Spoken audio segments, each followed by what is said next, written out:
Hi, I'm Garrett, and I've learned something the hard way. Family loyalty comes with fine print. Tonight was my father's 60th birthday, and my mother made sure it would be an event no one could ignore. A black tie affair at the Grand Lexington Hotel, where chandeliers glimmered like promises and marble floors gleamed like the family name we were all meant to uphold. I pulled up outside, handed my keys to the valet with a nod, and stepped into the kind of evening that looked perfect from the outside, but I already knew what lay beneath. The thing about being the eldest son, the one who helped pull the family business back from the edge when the market crashed 5 years ago, is that your victories become invisible once they're useful. My brother Ryan got the corner office, the handshake deals, the speeches about legacy and leadership. I got a polite nod at Thanksgiving, and tonight, I wasn't even sure I'd get that. As I walked through the entrance, the smell of expensive perfume and polished wood wrapped around me like old ghosts. A young woman at the check-in table glanced up with a bright, rehearsed smile. "Name?" she chirped, flipping through the seating chart. "Garrett Langston."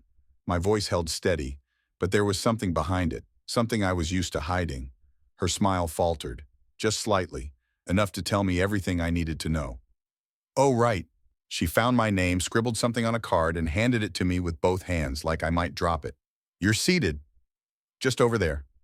I followed her finger, not toward the grand ballroom where the soft hum of music and laughter spilled out, but toward a small annex tucked near the coat check.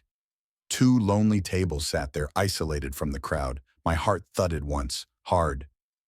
"Is this a mistake?" I asked quietly. Her smile tightened. "No, sir. This is your assigned seat." I stood there for a beat too long, the weight of it settling in. Not just the seat, the message. You don't belong. I slipped the place card into my jacket pocket and made my way toward the hallway. The tables there were decorated the same as those inside. Same white linens, same centerpieces, but the air was different. Out here, you weren't part of the celebration. You were scenery. From my seat near the coats, I could see into the ballroom through tall glass doors. Guests sipped champagne, laughed easily, clinked glasses under soft lights. My mother, Evelyn, moved through the crowd like a queen, greeting each guest with the warmth of a diplomat. Beside her, my father stood straight, his silver hair catching the light, beaming at the applause. And Ryan, always at the center of it all, flashed his polished smile as he worked the room. No one looked toward the hallway. I sat down back straight, hands resting on the linen tablecloth, and stared at the flickering candle in front of me. I shouldn't have been surprised, but the sting hit sharper than I'd expected. A voice broke my focus. "Garrett?" I turned to see Reed Hamilton standing nearby, a scotch in one hand, brow furrowed. Reed was an old investor, a man who'd once backed one of my early projects before my mother quietly convinced him to pull out, telling him I wasn't aligned with the family's vision. "Reed?" I greeted him, forcing a smile that didn't quite land. "What the hell are you doing out here?" His gaze flicked from the coat rack to my table, then back again. I shrugged lightly. "Assigned seating." Reed's jaw tightened. "That doesn't seem right." "It's not the first time," I said, and something inside me loosened just a little. Reed sat down across from me, ignoring the seat card that probably belonged to someone else. "I always wondered why you disappeared from the business spotlight. Figured you moved on to something better." I chuckled, bitter. "Moved on, sure, but not better. Family has a way of rewriting the narrative." Before Reed could respond, the lights dimmed inside the ballroom. A hush fell over the crowd as a projector screen flickered to life. The family video. Images of the company's history rolled across the screen. Photos of my father and Ryan breaking ground on new projects, cutting ribbons, shaking hands with city officials. The music swelled with each triumph. But I wasn't in any of them. Not one photo. Not one mention. The camera had erased me as cleanly as my mother's voice had when she told me years ago, "Garrett, not everyone is meant to be the face of the family." Reed leaned closer, his brow furrowing deeper. "Wait, weren't you the one who led the expansion into the West Coast? The one that saved the company during the downturn?" I nodded slowly, eyes never leaving the screen. "That's what the paperwork says. But the story changes depending on who's telling it." Reed let out a low whistle, settling back in his chair. Damn. When the video ended, the room erupted in applause. My mother took the stage, her voice ringing clear as crystal, as she thanked everyone for their support, for their belief in the Langston legacy. No mention of me. Reed stood abruptly. "I'm grabbing another drink. You?" I shook my head, my stomach knotted too tightly for alcohol. He hesitated, then said, "They're rewriting history, Garrett. You gonna let them?" I didn't answer, not yet. But something in me cracked open in that moment. If they wanted me erased, I could disappear. Or I could remind them exactly what they tried to forget. Ever felt like your story was rewritten without you? Let me know where you're watching from. The thing about being erased is that it doesn't happen all at once. It's slow, intentional, like waves pulling at the shore, stealing grains of sand with every pass until the foundation itself is gone. I sat through the rest of the speeches from my place near the coat check, half listening as Ryan took the stage next. His voice filled the ballroom with that polished charisma he wore like a second skin. He thanked the investors for believing in the company, praised our father for his leadership, and nodded at our mother for her unwavering guidance. Every word was scripted, every acknowledgement carefully measured, and once again, my name wasn't in the script. I found myself tracing the edge of my place card in my jacket pocket, feeling the weight of it press against my chest. Outside, the laughter roared, the glasses clinked. I stayed seated, my knuckles tightening around the fabric napkin as the same thought replayed in my mind. This is what they wanted, but it hadn't always been this way. 5 years ago, when the market took a nosedive, our family business, the Langston Group, was teetering. Real estate investments gone sideways, cash flow bleeding. Ryan was still polishing his MBA thesis, and my father, too proud to admit he didn't have a plan. It was me who stepped in.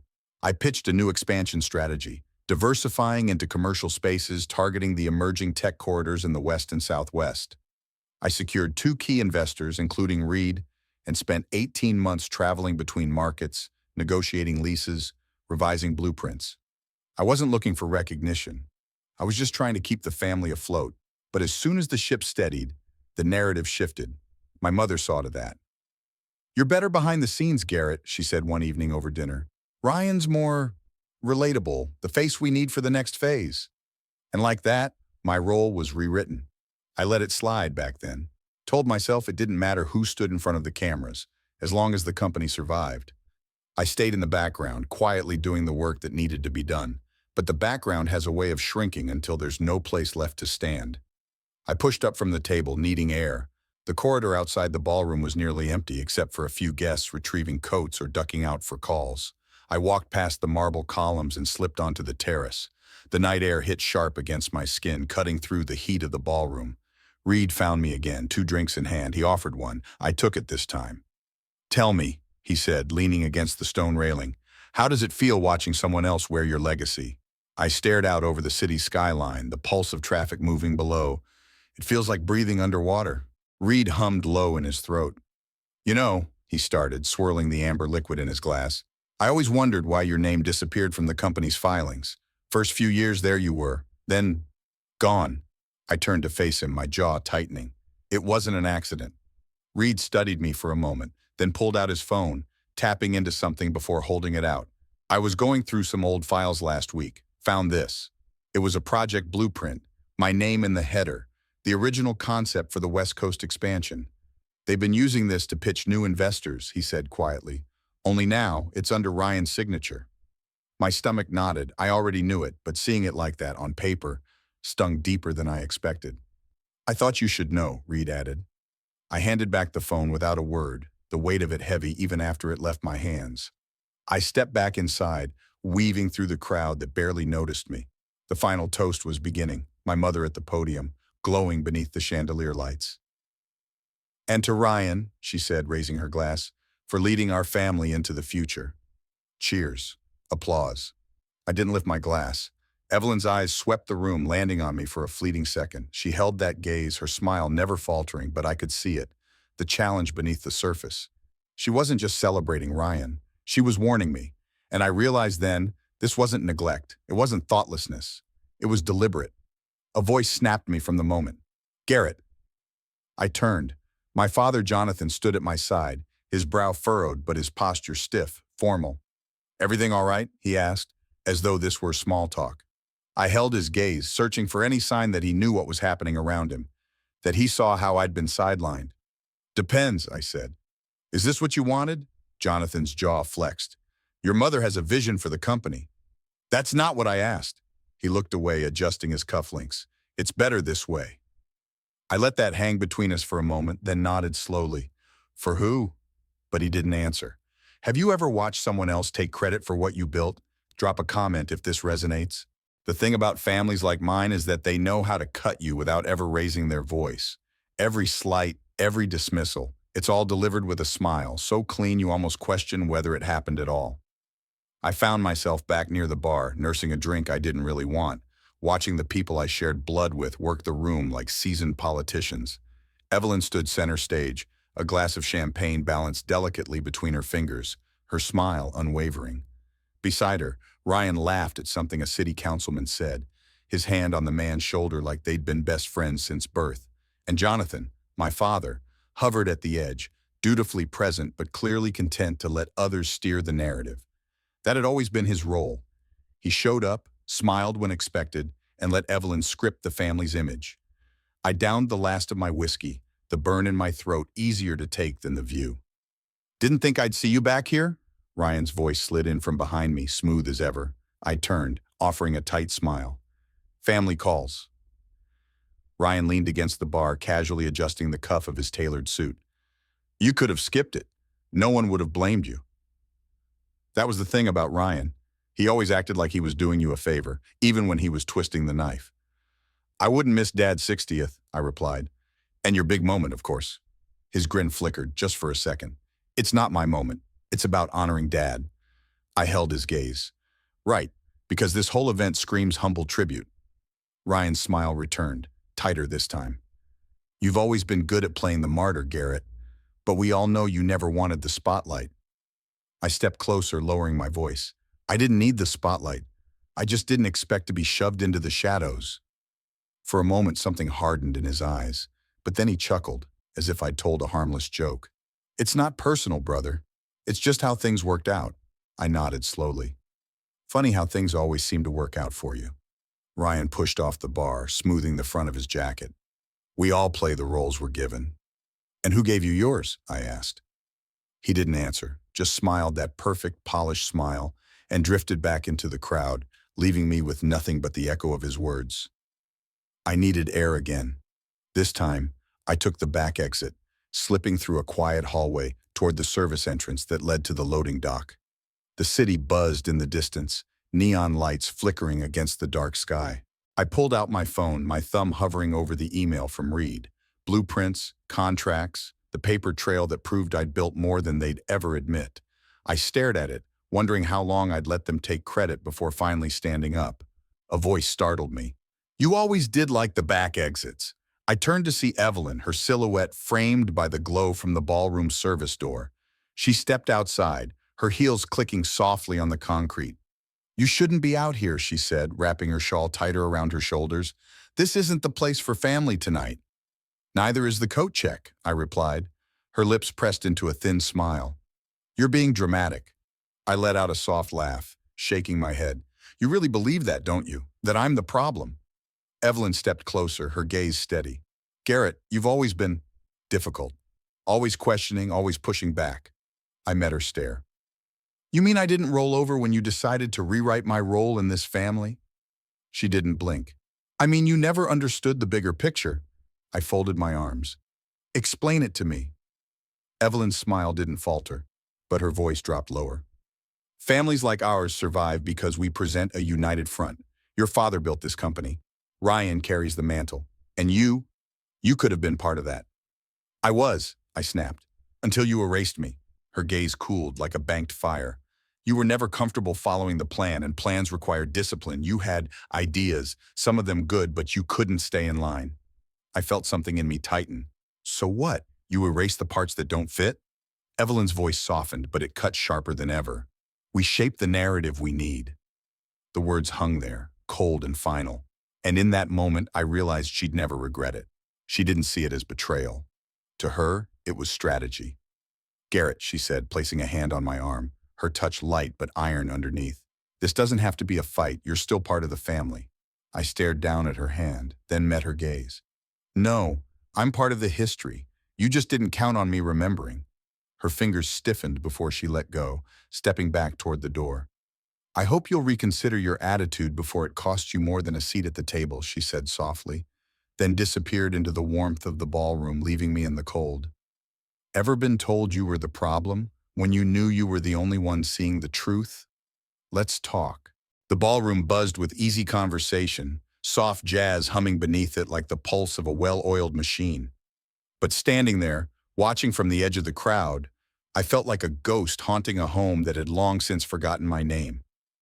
I didn't move toward the family table. There was no point. Evelyn had orchestrated every inch of this night, right down to where I'd sit, or not sit. Ryan, ever the golden child, was flanked by investors and city council members, his laughter filling the space like it belonged to him. But it wasn't just the seating or the speeches that cut tonight. It was what Reed had shown me earlier. My work, rebranded, reshaped, repackaged under Ryan's name, like I'd never touched a single blueprint, never made a single call that saved the company's future. The paperwork didn't lie. Contracts bearing my signature from 5 years ago, now replaced with Ryan's in the investor packets.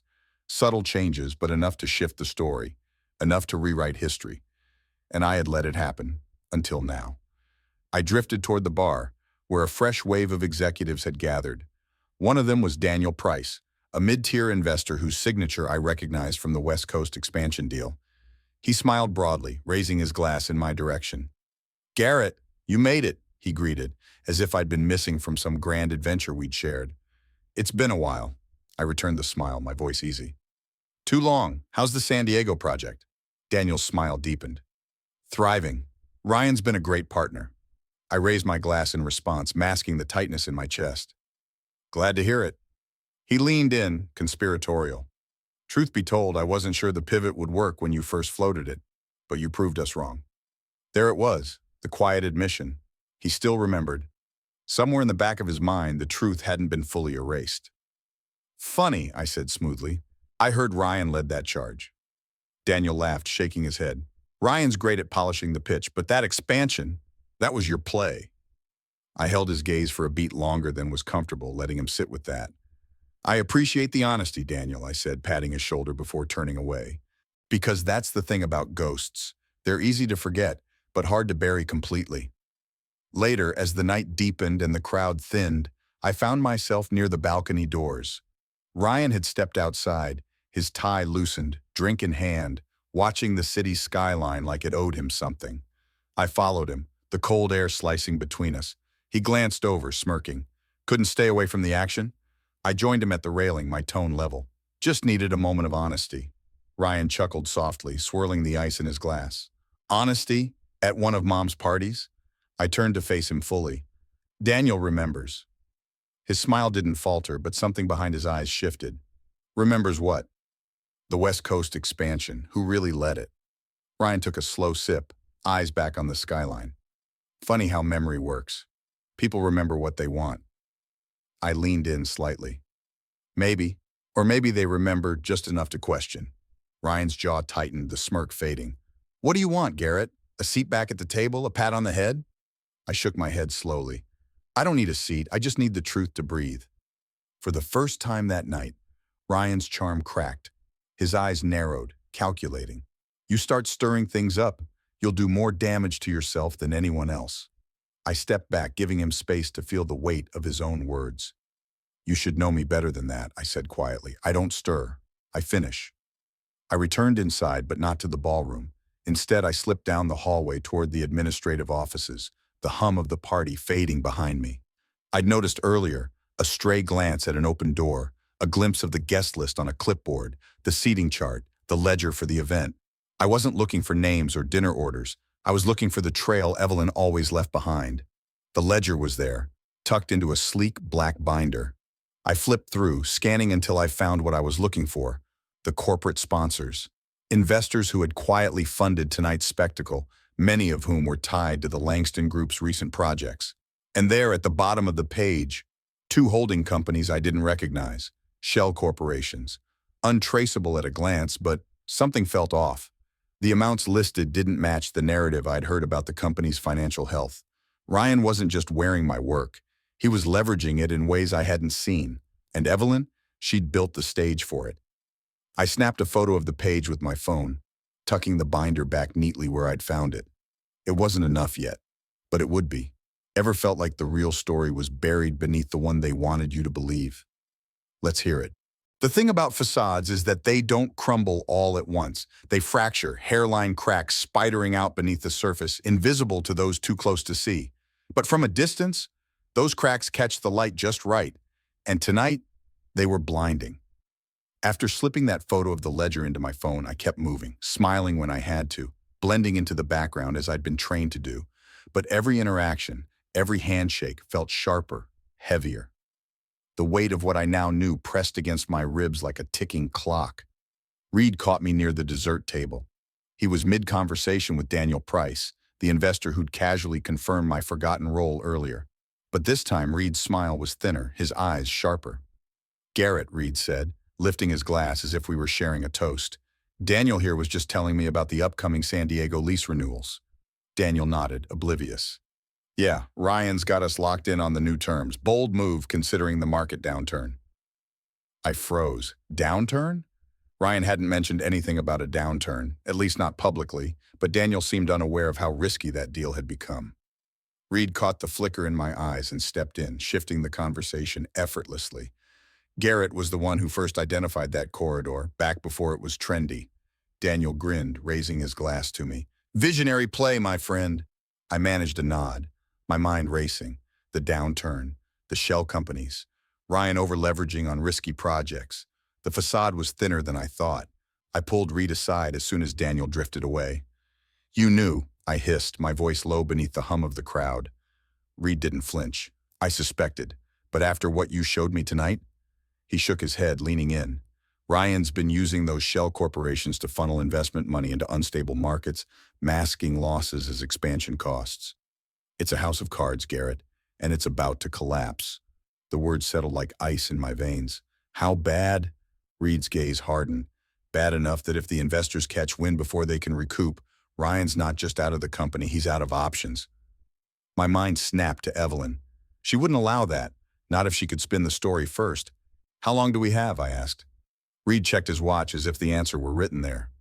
"A few weeks at best, but the sooner we act, the better." I exhaled, feeling the weight of it settle on my shoulders. "You in?" Reed nodded once. "If you're ready to finish what they started."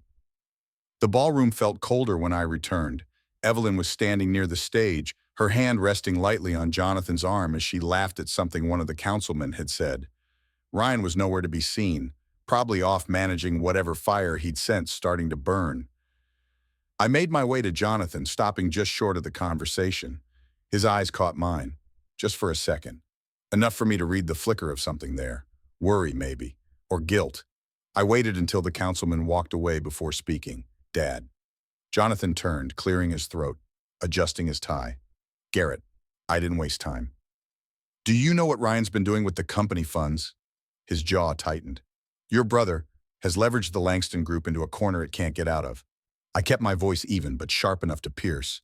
"Shell corporations, risky expansions masked as growth. It's not sustainable." Jonathan's lips parted, but no words came. He glanced toward Evelyn, but she was deep in conversation across the room, her smile bright and blinding. "You always said the company was about legacy," I continued, my tone softening, but I kept my gaze locked. "This is how it ends unless we do something." Jonathan shook his head slowly, a man caught between loyalty and fear. "Your mother won't let that happen." I leaned in. "She can't spin financial ruin, Dad. Not this time." His eyes flicked toward Evelyn again. "She'll see it as an attack." "She's already attacking me," I said softly. "I'm just choosing not to stay down." Jonathan ran a hand over his face, the weight of the years settling heavy on his shoulders. But he didn't argue. Not this time. Later that night, in the quiet of the loading dock, I stood shoulder to shoulder with Reed, both of us staring out at the city lights. "What's your move?" Reed asked. I glanced down at my phone, the files from the ledger open on the screen. "Leverage." Reed arched an eyebrow. "Quiet or loud?" I smiled, but there was no humor in it. "Both. Ever been the one to uncover the truth no one wanted to face? Drop a comment. Let's talk." 2 weeks later, the Langston Group held a private investors summit at one of the city's most prestigious hotels. The kind of event where deals were whispered over aged scotch, where legacies were measured in projections and handshakes. The chandeliers glowed, casting soft light on men and women dressed in tailored confidence. I wasn't invited, but I didn't need to be. I waited in the lobby near the entrance, my posture steady beneath the gold-trimmed ceilings. Reed stood beside me, calm as ever, the weight of the truth tucked neatly in the portfolio under his arm. Inside the conference room, I could hear Evelyn's voice drifting through the slightly ajar door, silky and controlled, pitching stability, growth, the Langston name, selling the dream like she always did. I turned to Reed. "They'll try to spin it." Reed smiled faintly. "They always do. But this isn't a story they can rewrite." He stepped forward, handing the portfolio to the assistant at the door. "For the board," he said simply. "They'll want a review before committing further capital." The assistant blinked but nodded, slipping inside. We didn't follow. We didn't need to. Truth, when timed right, doesn't need a stage. It finds its audience. The fallout didn't hit all at once. It started small, an investor quietly pulling out, citing market uncertainty. Then another. Then whispers of questions raised at the summit, requests for audits. The shell companies I'd uncovered with Reed's help couldn't withstand scrutiny. Numbers don't lie, even if you bury them deep. Evelyn tried to manage it. Of course she did. There were press releases, damage control statements, promises that the company was simply restructuring to adapt to market shifts. But the cracks had widened. And Ryan? Ryan did what Ryan always did. He smiled, he postured, until the board forced his hand. 3 weeks after the summit, news broke. Ryan Langston was stepping down from his role as managing director of the Langston Group, citing personal reasons. Evelyn issued a statement about supporting her son's decision and focusing on family. But beneath the headlines, the board was cleaning house. And me? I never said a word publicly, never held a press conference or demanded acknowledgement. That wasn't the point. The point was that the people who mattered, the ones who'd believed the false narrative, finally saw the truth. The ones who'd called me a ghost now had to reckon with the fact that I'd built the foundation they stood on. I reclaimed my story without raising my voice. It was late one evening when Jonathan called. His voice cracked more than once during the conversation, though he tried to hold steady. "I don't know how it got this bad," he said quietly. "I should have stepped in sooner." I leaned back in my chair, looking out over the skyline from my apartment. "It didn't get this bad overnight." There was a long silence, then softer. "I'm sorry, Garrett." I let the words settle.